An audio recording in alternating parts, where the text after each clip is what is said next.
నమస్తే, welcome to special chit chat. ఈ మధ్యకాలంలో సినిమాలో నుంచి వచ్చిన దేవుడి పాటల కంటే ప్రైవేట్ ఆల్బమ్ నుంచి వచ్చిన దేవుడి పాట ఏది ఎక్కువగా ఫేమస్ అయింది చెప్పండి. సో మీకు అందరికీ తెలిసిన పాటే. సో అదే ఆ పాట పాడిన ఆ పాట ఏంటో మీరు ఎక్కువ కష్టపడకండి, నేనే చెప్పేస్తా. అదేంటంటే రఘుకుల తిలక రారా అని ఒక సాంగ్ అయితే ఉంది కదా. సో సోషల్ మీడియా మొత్తాన్ని ఊపేసింది అనమాట ఈ సాంగ్. ఇంకా ఫుల్ ట్రెండింగ్లోనే ఉంది ఈ సాంగ్. సో ఆ సాంగ్కి అసలు ఆ సాంగ్ ఎవరు పాడారు ఏంటి మీకైతే తెలుసుకోవాలని ఉంటుంది కదా. సో ఆ సాంగ్ పాడిన కొండల స్వామి గారిని అయితే నేను ఈరోజు మీ ముందుకు తీసుకొచ్చేసాను. సో వారిని అడిగి ఆ సాంగ్ విశేషాలు, ఆయన వెనుకున్న విశేషాలు, ఆ పాటకు సంబంధించినది, అలాగే ఆయన నిజ జీవితం ఏ విధంగా ఉంది, ఇలాంటివన్నీ అయితే అడిగి తెలుసుకుందాం. నమస్కారం అండి కొండల స్వామి గారు, ఎలా ఉన్నారు? బాగున్నారు. సో పాట కంటే ముందు ఫస్ట్ మీరు ఏం చేసేవాళ్ళు, ఇప్పుడు ఈ పాటకి మీ టర్న్ ఎలా తీసుకున్నారు, అసలు పాటల వైపు మీకు ఎందుకు వెళ్ళాలనిపించింది, సో అదొకసారి చెప్పండి. మొదటగా నేను ఆటో తోలేవాడినమ్మా. తర్వాత ఆటో తోలుకుంటా అనౌన్స్మెంట్లు అవన్నీ చేసుకుంటా ఉండేవాడిని. ఓకే. తర్వాత రాను నేను 36 సంవత్సరాల క్రితం అయ్యప్ప స్వామి మాల వేసుకున్నాను. ఓకే. ఆ మాల వేసుకున్న తర్వాత నాకు పాటలు పాడాలనే కోరిక కలగటం, ఆ తర్వాత ఫస్ట్ సారిగా ఓ పాట పాడిన తర్వాత అందరు బాగుందంటాం. ఇక అక్కడి నుంచి కూడా నా పాటల ప్రయాణం ప్రారంభమైంది. ఓకే. అట్లా ఒక 18 సంవత్సరాలు డోలక్కు తబలాల మీద పాటలు పాడాను అయ్యప్ప స్వామి అందరి దేవుళ్ళు. ఓకే. 18 సంవత్సరాల నుంచి ప్రేక్షకులకు ఇప్పుడు అన్ని ట్రెండ్ మారిపోయింది. ఇక ఆర్కెస్ట్రా పరంగా ఆర్కెస్ట్రా పెట్టి అన్ని ఊళ్ళు కూడా లైవ్గా పడి పూజలు, భజనలు, ప్రతిష్టల్లో ఇట్లా భజనలు చేసుకుంటా ఉన్నా. ఆ తర్వాత ఆ క్రమంలో వచ్చిందే ఈ రఘుకుల తిలక అనేటువంటిది 2 సంవత్సరాల క్రితం. ఓకే, 2 సంవత్సరాల క్రితం వచ్చిన పాట అది. బట్ అప్పుడు అంతగా ఫేమస్ అవ్వలేదు. బట్ ఇప్పుడు చాలా ట్రెండింగ్ అనమాట ఆ సాంగ్. ఎవరు చూసినా ఆ సాంగ్ వాళ్ళ స్టేటస్లలో ఖచ్చితంగా ఒక 1 టైం అన్న పెట్టుకుని ఉంటారు ఆ సాంగ్ని. సో అంత ఫేమస్ అయింది. మీరు ఎలా ఫీల్ అవుతున్నారు? చాలా ఆనందపడుతున్నానమ్మా. ఎందుకంటే ఈ పాట చేయటానికి ప్రప్రథము కారణం మా అబ్బాయి మణికంఠ. ఓకే. అంటే అంతకుముందు నేను ఎప్పటి నుంచో అయ్యప్ప స్వామి పాటలు పాడుతున్నాను, అయినా కూడా అంత గుర్తింపు లేదు. నాతో పాడేవాళ్ళు చాలామంది MP3 సాంగ్ చేశారు, వాళ్ళయ్యే రిహార్సల్ చేసుకుని ప్రోగ్రామ్స్లో పాడుతూ ఉండేవాడిని. మా బాబు 15 ఏళ్ళ వయసు వచ్చిన దగ్గర నుంచి నా వెంట ఈ లైవ్ భజనల ఆర్కెస్ట్రాలకు వస్తూ ఉండేవాడు.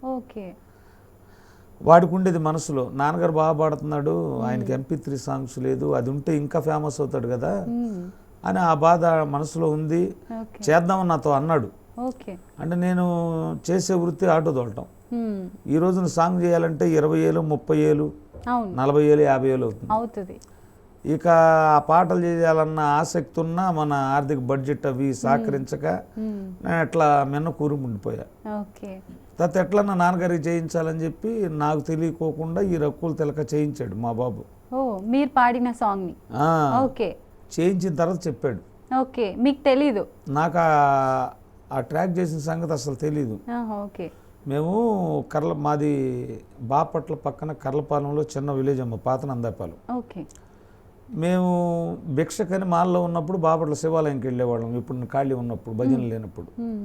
అక్కడ ఒక అబ్బాయి మా బాబుకు పరిచయం అయ్యాడు, పవన్ శ్రీ పసుపులేట్ అని. అతను పాడుతుంటే బాగా పాడుతున్నావు అన్న అని చెప్పి పలకరించాడంట. నేను మ్యూజిక్ కూడా కంపోజ్ చేస్తానని చెప్పాడంట.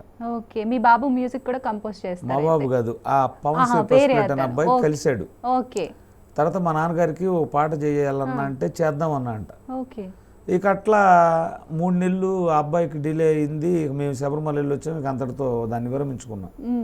తర్వాత మార్చి, ఏప్రిల్ ఆ టైం వచ్చేసింది.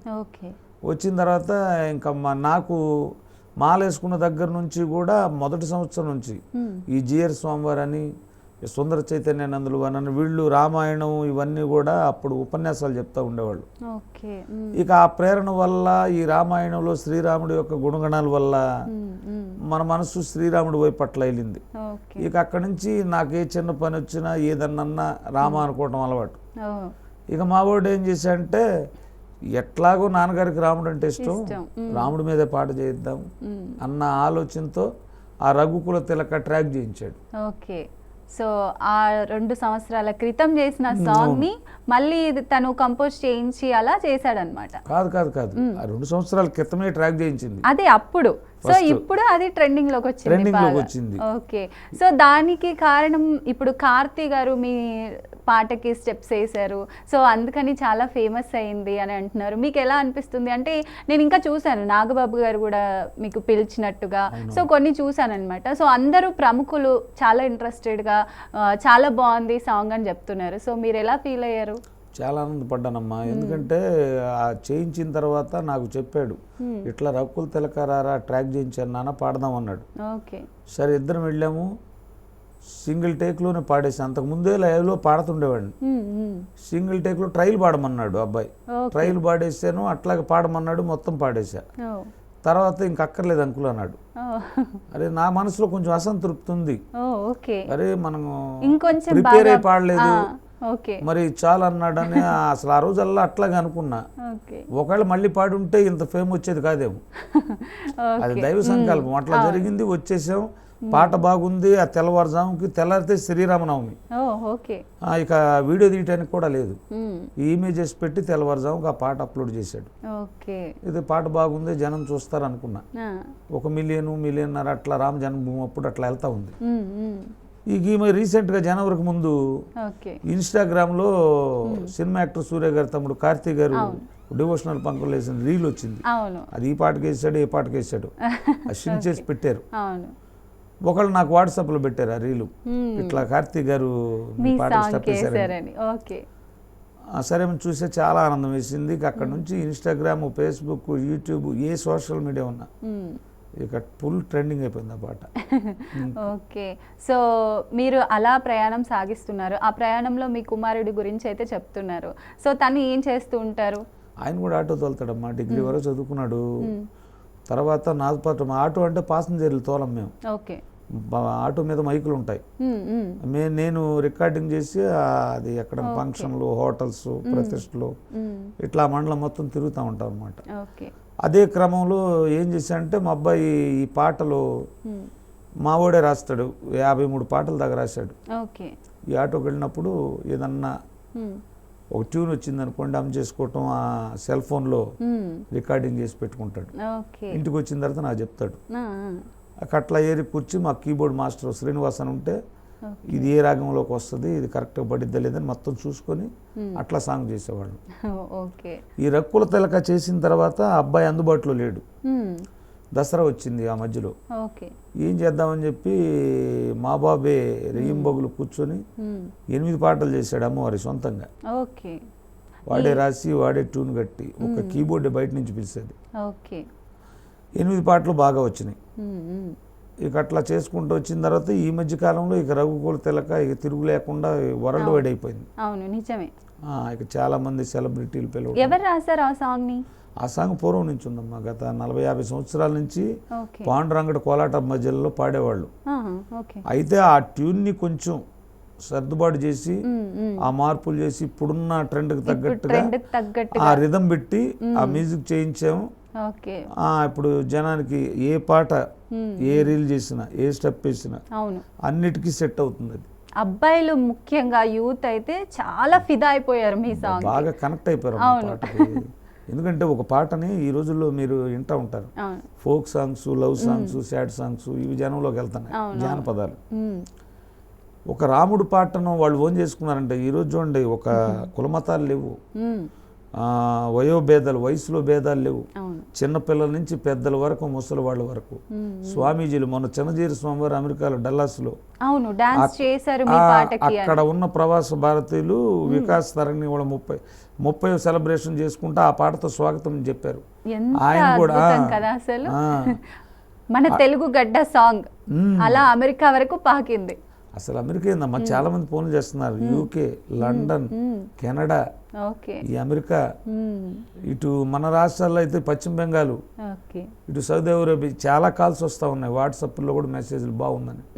అంటే శ్రీరాముడు శబ్దం సర్వవ్యాపితం అయిపోయింది. అసలు ఆ నామం యూత్ మర్చిపోతున్నారు.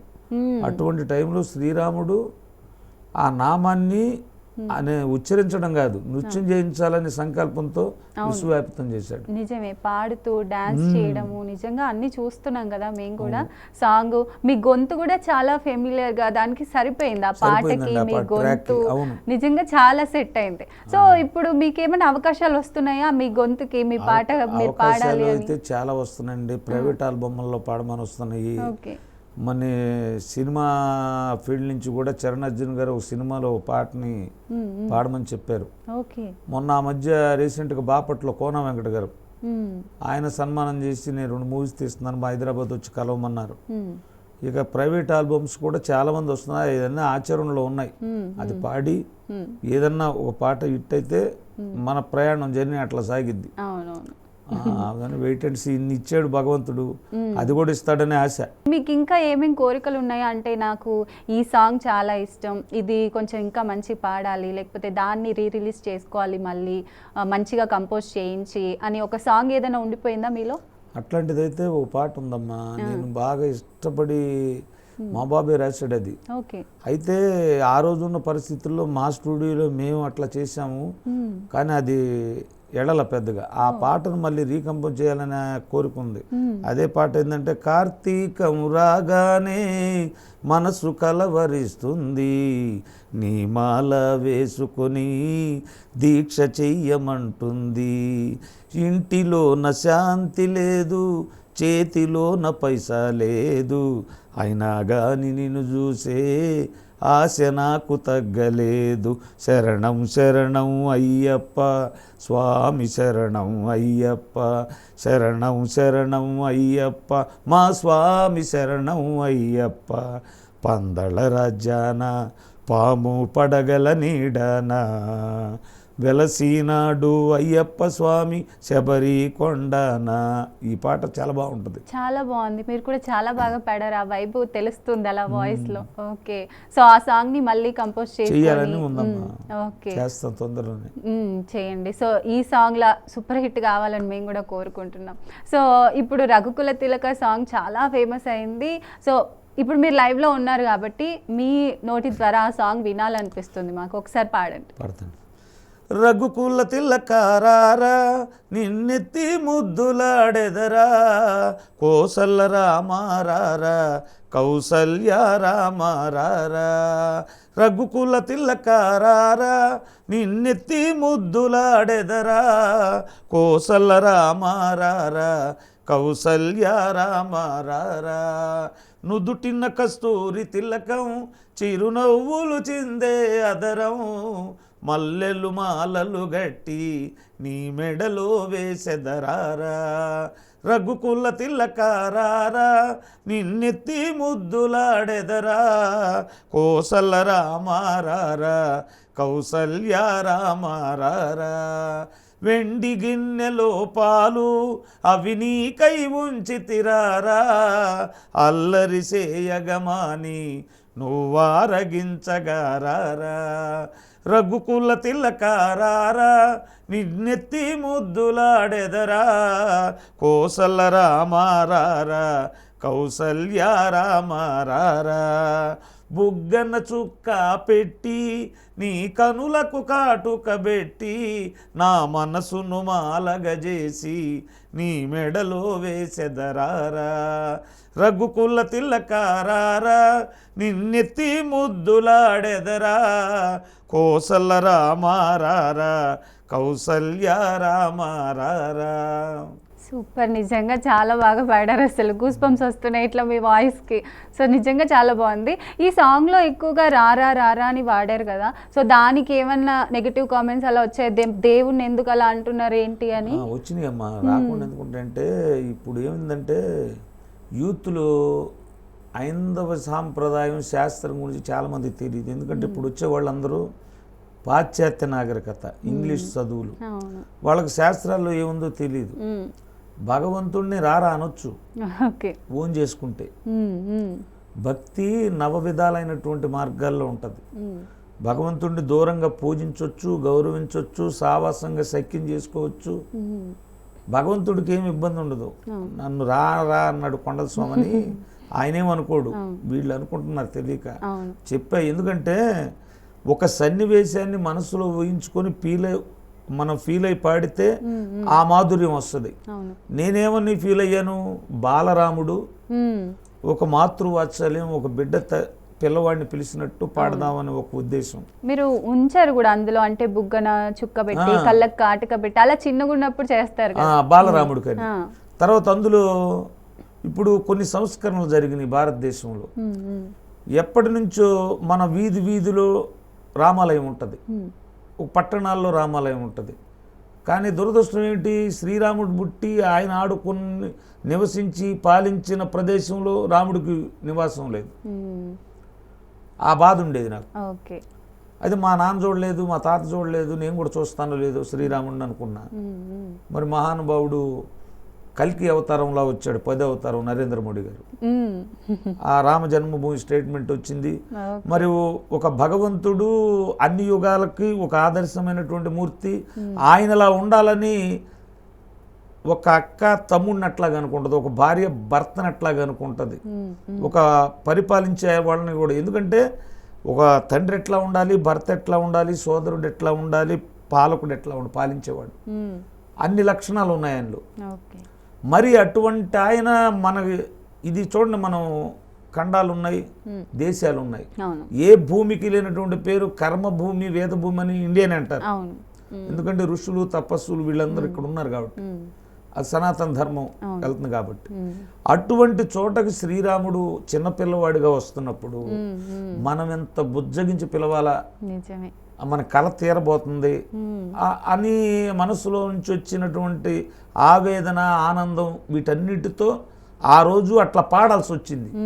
అలా పాడాను కాబట్టే ఈ రోజున రఘుకుల తిలక నాకంటే ముందు చాలా మంది పాడారు. తర్వాత ఈ లిరిక్స్ కాదు నా అని చెప్పిన తర్వాత బోల్డ్ మంది చేశారు, ఏ సాంగ్స్లు చేశారు. ఇట్లా చేసిన దాన్నే చూస్తున్నారంటే అర్థం ఏంటి, ఆ రోజు భగవంతుడు నన్ను ఎంచుకున్నాడు, నా చేత ఆ భావాలను ప్రకటింపజేశాడు, జనంలోకి వెళ్ళిపోయింది. కాబట్టి మీ నుంచి రాముడు అంకితం చేస్తున్నాడు ఆ సాంగ్ ని. ఇప్పుడు మనం తెర వెనక సినిమాలో పాటలు పాడుతూ ఉంటారు, తెర మీద నటిస్తూ ఉంటారు. ఇక్కడ ఈడు ఫీల్ అయిపోతే అక్కడ నటనకి అర్థం ఉండదు. అక్కడ ఏడ్చేటప్పుడు ఈడు ఏడుస్తూ పాడాలి, అక్కడ నవ్వుతున్నప్పుడు నవ్వుతూ పాడాలి. అలా పాడినప్పుడే మన భావోద్వేగం భగవంతుడికి వెళ్ళింది. అలా వెళ్ళింది అనుకుంటున్నా నేను, లేకపోతే నేను ఎక్కడో ఆటో తోలుకోవాలి పల్లెటూరులో. మరి ఇక్కడ దేవుడికి చేరింది ప్రపంచవ్యాప్తం. ఇప్పుడు జీఆర్ స్వామి వారు మామూలు అండి, స్టాట్యూ ఆఫ్ ఈక్వాలిటీలో మరి స్వామీజీ వారు వాళ్ళ శిష్యులు మన అహోబిలం జీఆర్ స్వామి వారు, దేవనాథ్ జీఆర్ స్వామి వారు. ఆ మధ్య కాలంలో బీజేపీ కృష్ణ గారు అని శంషాబాద్ నుంచి ఫోన్ చేసి స్వామీజీ వారు ఒకసారి చూడాలంటున్నారు మిమ్మల్ని, రమ్మని చెప్పి ఆడికి వెళ్ళిన తర్వాత సన్మానం చేశారు. వారు నా గురించి వీడియోలో చెప్పారు. ఇక ఆ భాగ్యం ఎవరికైనా దక్కుతుందా? మళ్ళీ ఇంకొకటి, స్వామివారు అమెరికా నుంచి వచ్చిన తర్వాత మళ్ళీ ప్రత్యేకంగా మిమ్మల్ని ఆహ్వానిస్తామని చెప్పారు. చాలా సంతోషం కదా, అసలు ఎక్స్పెక్ట్ చేసి ఉండం మనం అలాంటివి. అనమండి, అక్కడ దాకా వెళ్ళలేము మనం. ఇప్పుడు సినిమా యాక్టర్లు ఉన్నారు, ఇప్పుడు నాగబాబు గారు ఉన్నారు, ఆయన్ని మామూలుగా దగ్గరికి వెళ్ళి కూడా చూడలేము. మరి ఆయన పిలిపించుకొని గంటన్నర మాట్లాడాడు. మరి తర్వాత సినిమా యాక్టర్ ఫైట్ మాస్టర్లు రామలక్ష్మణులు హైదరాబాద్ శ్రీనగర్లో వారు పిలిపించుకొని నాతో చిన్నపిల్లలాగా ఈ పాటకి చిందులేశారు. చాలా సంతోషం అసలు. ఇట్లా ఒకటా రెండా అద్భుతాలు. మొన్న ఇందాకే రీసెంట్గా మన మియాపూర్లో నెస్ట్ హోమ్ అని వృద్ధాశ్రమం ఉంది, వారు ఆహ్వానించారు. ఏమంటే ఆ ముసలి వాళ్ళు అక్కడ 150 మంది ఉన్నారు, వాళ్ళు ఈ రఘుకుల తిలక వింటారట. ఏమంటే ఒక్కసారి ఈ రోజు యోగా డే అని యోగా టీచర్ గారు సత్య అని పిలిపించి వాళ్ళ స్థితిగతులను చూసి ఈ టైంలో వాళ్ళకి గుడి కావాలంటున్నారండి, పక్కనే స్థలం ఉంది, మీరు ఒక్కసారి మీ నోటితో చెప్పండి, అది 10 మంది వింటారు, మాకు గుడి వస్తుందని చెప్పి వాళ్ళు పిలుచుకెళ్ళి నా చేత వాళ్ళకి పాట పాడిచ్చి వాళ్ళకి వడ్డిచ్చి వాళ్ళ ఎన్ని చూచారు. ఈ భాగ్యం మామూలుగా వస్తుందండి. ఇటువంటి కార్యక్రమాలు ఎన్నో. కేంద్ర మంత్రి గారు పెమ్మసాని చంద్రశేఖర్ గారు వారి నివాసం జేబేరి క్యాపిటల్స్ పిలిపించి మంగళగిరిలో సన్మానం చేశారు. ఒక్కటి కాదమ్మా, అసలు ఈ గౌరవం అనేది జన్మలు ఎత్తినా కూడా ఇది చాలమ్మా నాకైతే. ఓకే. సో అందరూ ఫిదా అయిపోతున్నారు. మీ ఇంట్లో మీ ఆవిడ, మీ అంటే మీ కొడుకు పెళ్ళైందా? పెళ్ళైంది. ఓకే. మీ కోడలు, పిల్లలు ఉంటే వాళ్ళు, సో వాళ్ళు ఎలా ఫీల్ అవుతున్నారు?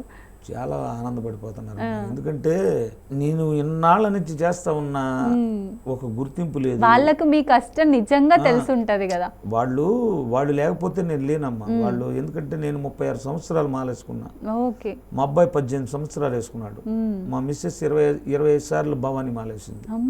ఇన్ని సంవత్సరాల నుంచి దీక్ష చేస్తున్నానంటే వాళ్ళ సహకారం ఉంటేనే, లేకపోతే మనం చేయలేము.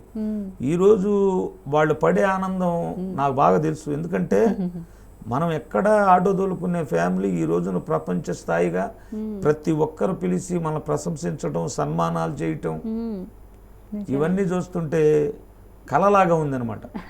ఓకే. వాళ్ళు కూడా నిజంగానే నమ్మలేరు. సో చాలా హ్యాపీగా ఉండుంటారు. చాలా ఆనందంగా ఉన్నాం. సో మీకు సాంగ్ పాడేటప్పుడు అంటే ఒకప్పుడు భజనలు ఇవన్నీ ఉండేవి, ఇప్పుడు ట్రెండ్ మొత్తం మారిపోయింది. కొత్తగా ఏవేవో టెక్నాలజీస్ వస్తున్నాయి. సాంగ్ పాడేటప్పుడు కానీ వాయిస్ని చేంజ్ చేయడం ఇలాంటివన్నీ వస్తున్నాయి కదా. మీకు ఎలా అనిపిస్తుంది? మీకు అది నచ్చిందా, ఇది నచ్చిందా? అంటే అమ్మ ఫస్ట్లో శాస్త్రీయంగా ఉండేది. ఓకే. ఇప్పుడు ప్రతి కళ ఎరిపొంతులు దొక్కుతుంది. నువ్వు శాస్త్రీయంగా ఉండి పాడితే ఎవరు వినరు. నిజమే.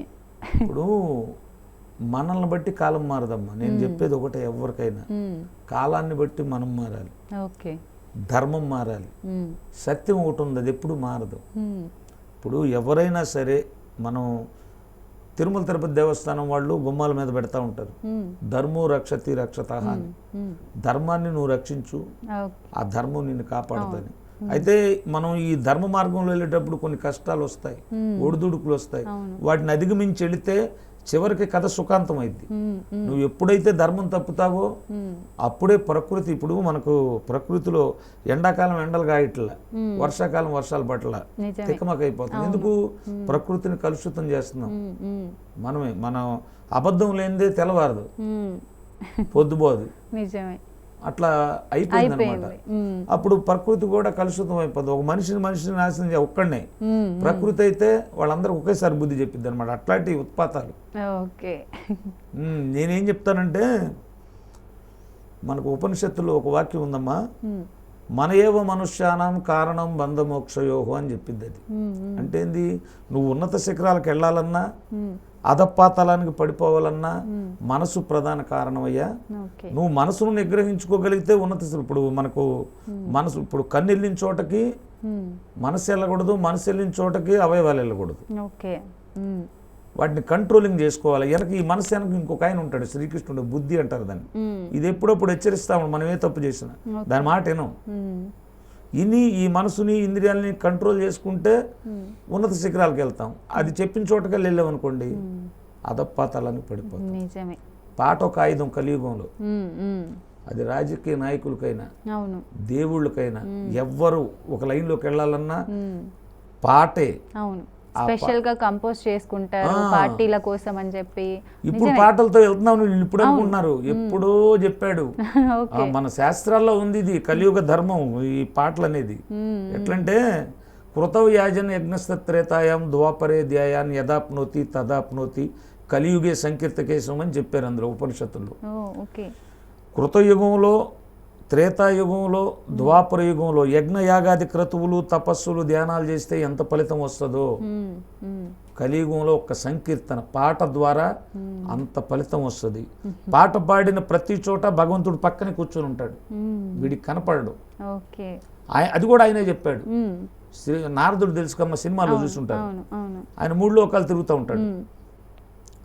ఒకరోజు విష్ణుమూర్తి దగ్గరకు వచ్చి, నేను 3 లోకాలు తిరుగుతూ ఉంటాను స్వామి, ఎక్కడైనా దుష్టుల వల్ల మంచి వాళ్ళకి ఆపదొస్తే నీకు చెబుదామని నేను అనుకుంటా అని వెళ్తే, ఒకళ్ళు సత్యలోకంలో ఉన్నామన్నారు, ఒకళ్ళు వైకుంఠం అంటున్నారు, ఒకళ్ళు కైలాసం అంటున్నారు.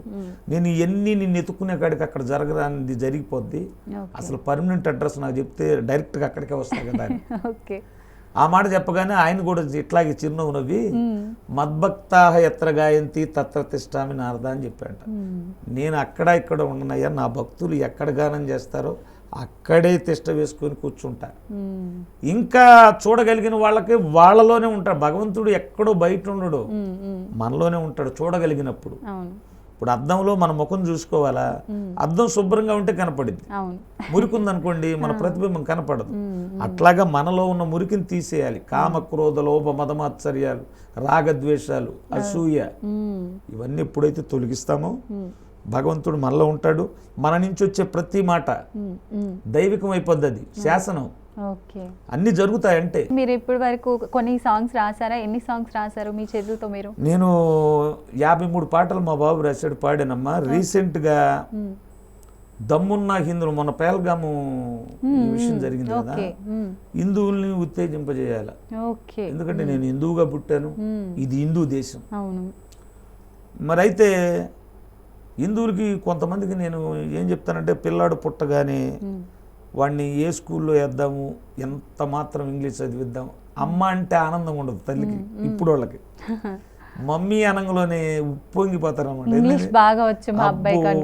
ఆ పక్క వాళ్ళ మెరుగుల కోసం, ఆ పక్కింటి వాళ్ళ కోసం ఇంకా మంచి స్కూల్లో చదివిద్దాం. వాళ్ళ జీవితాన్ని చిదిమేస్తున్నారని తెలుతులా.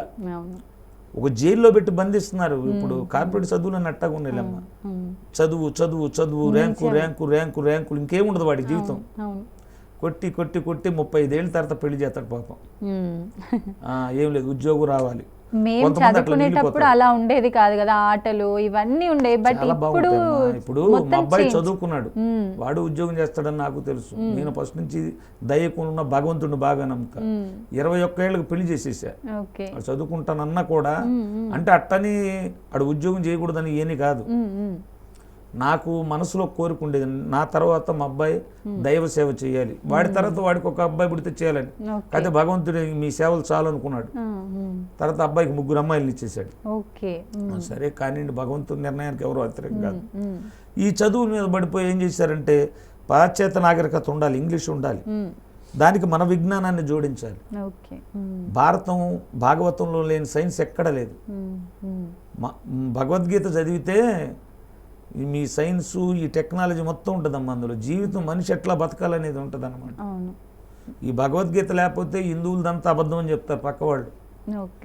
ప్రపంచ దేశాలన్నీ తిరిగినా అది నిజాయితీ గల గ్రంథం కాబట్టి అందరూ ఒప్పుకొని, పాశ్చాత్యులు ఇతర దేశాల్లో కట్టుబొట్లు మార్చుకొని చక్కగా చీరలు కట్టుకొని ఇంగ్లీష్ వాళ్ళు లాల్సీలు వేసుకొని బొట్లు పెట్టుకొని దేవుడి దగ్గర చక్కగా చేస్తుంటే మనోళ్ళు పక్క మతాలకై పరిగెత్తున్నారు అన్నమాట. మన ధర్మాన్ని మనం పాటించాలి, పక్క ధర్మాలను గౌరవించాలి. ఇది ఒకటి అలవాటు చేసుకోవాలి. కాకపోతే ఏంటంటే, ఒక మామదీయులు ఉన్నారు, వాళ్ళకి అనేక కంట్రీస్ ఉన్నాయి. ఇక్కడ ఆపద జరిగితే ఆదుకోవటానికి బోల్డని దేశాలు ఉన్నాయి. క్రిస్టియన్స్ ఉన్నారు, వాళ్ళకి చాలా కంట్రీస్ ఉన్నాయి. హిందువులు తంతే ఏ కంట్రీ లేదమ్మా. ఇక ముందు ఏమైందంటే, ఇంకా కొంతకాలం పోయి నా ఉద్దేశం ప్రకారం అయితే, ఒకప్పుడు హిందువులు ఉండేవాళ్ళని సందమామ కథల్లా చెప్పాల్సి వచ్చింది. అట్లా చెప్పుకుంటారు. అయితే ఎంతవరకు శాంతమో అంతవరకే శాంతం. భగవంతుడు కూడా ప్రతిఘటించొద్దనలా, అనవసర విషయానికి వెళ్ళి ఇబ్బంది పెట్టొద్దు. ధర్మానికి గ్లాని ఏర్పడుతున్నప్పుడు ఎదుర్కోవద్దని చెప్పలా, భగవంతుడే చెప్పాడు. పరిత్రాణ ఇప్పుడు యదా యదా హి ధర్మస్య గ్లానిర్భవతి భారత అభ్యుత్థానమధర్మస్య తదాత్మానం సృజామ్యహమని. ధర్మానికి గ్లాని ఏర్పడినప్పుడు దుష్టులను శిక్షించడానికి, శిష్టులను రక్షించడానికి నేను భూమి మీద అవతరిస్తానన్నాడు. భూమి మీద అవతరించమంటే శంకు చక్రాలు పెట్టుకొని శివుడి చేతులు శూలం పట్టుకుని వస్తాడని కాదు, నరేంద్ర మోడీ లాగా వస్తారు, ఏదో దైవం మానుష రూపేణాన్ని సంస్కరించడానికి. మరి అటువంటి చెయ్యాల. పోనిండిరా, ఎంతవరకు పోనిండి, పిల్లల జీవితాలు పోతున్నాయడ. కాబట్టి మన ధర్మాన్ని మనం కాపాడుకోవాలనేది నా ధర్మం అమ్మ. సో పహల్గామ్ పైన మీరు పాట రాశారు, దమ్మున్న హిందువులు అని. ఆ పాటను కూడా మన కాకర్ల సెక్యూరిటీ ఫోర్స్ అని అశోక్ గారు హైదరాబాద్లోనే ఉంటారు, వారు ఇప్పుడు దమ్మున్న హిందువులు ఒకటి రావయ్య హనుమయ్య అని పాపం వారు అడగగానే స్పాన్సర్ చేసి, మీరు చెప్పాను కదా మా పాట చేయాలంటే ఎంత అవుతుందని, వాళ్లే సహృదయంతో చేశారు. అందులో చెప్పాలనుకున్న కాన్సెప్ట్ ఏమిటంటే, హిందువులు రాళ్లకు మొక్కుతారు, చెట్లకు మొక్కుతారు, పని పాట లేకుండా నీళ్లకు మొక్కుతారు అంటుంటారు. అసలు సబ్జెక్ట్ లేని వాళ్ళు వాళ్ళకి హిందూ ధర్మం తెలీదు, ప్రకృతిలో ఇచ్చిన మొత్తం తింటారు బాగా ఇంత, కానీ ఆ ప్రకృతిని ఆరాధించడం తెలీదు వాళ్ళకి, నిందిస్తారు. వాళ్ళ కోసమనే ఈ పాట తెలియజేయాలి హిందూ ధర్మం అని.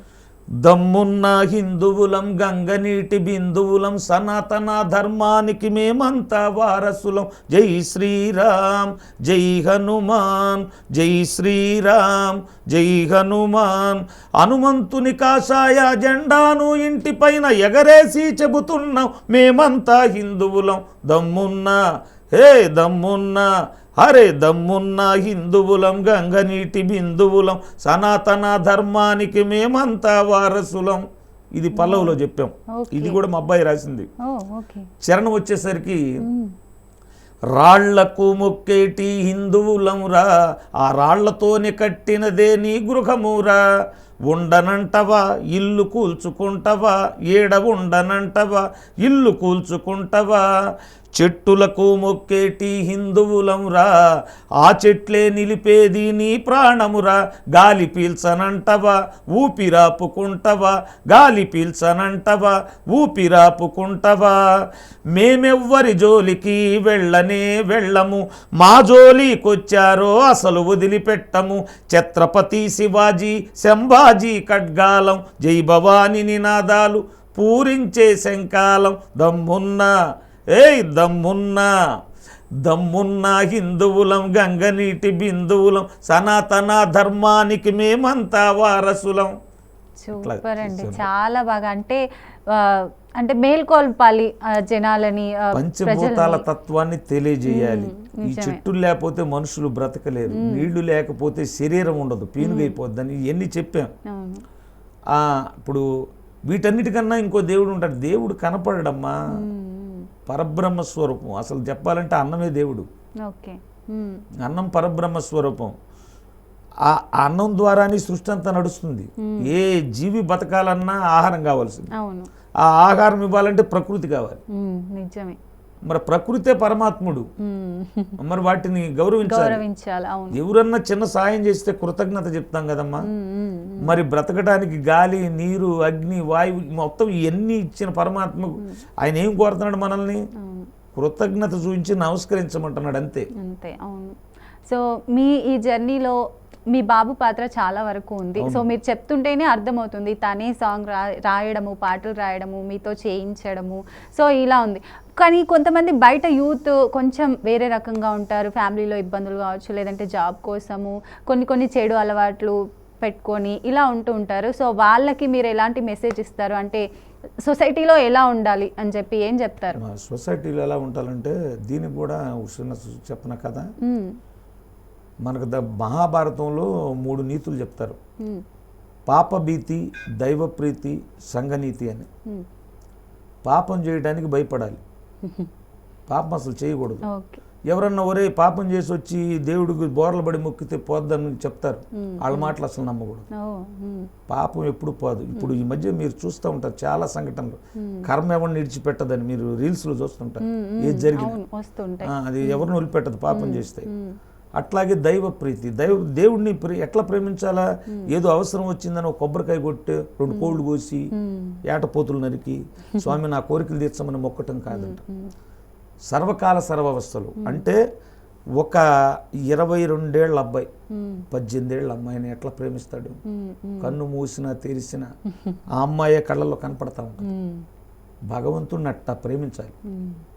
కన్ను మూసినా తెరిసినా ప్రతి క్షణం భగవంతుడే మనను నడుస్తున్నా కూర్చున్నా అట్లా కొలవాలి. తర్వాత తల్లి తండ్రి కనిపించే దైవాలు. కనిపించని దేవుడి కోసం 100 ఎతుకుతాం, ఇంట్లో ఉన్న వాళ్ళని మర్చిపోతున్నాం మనం.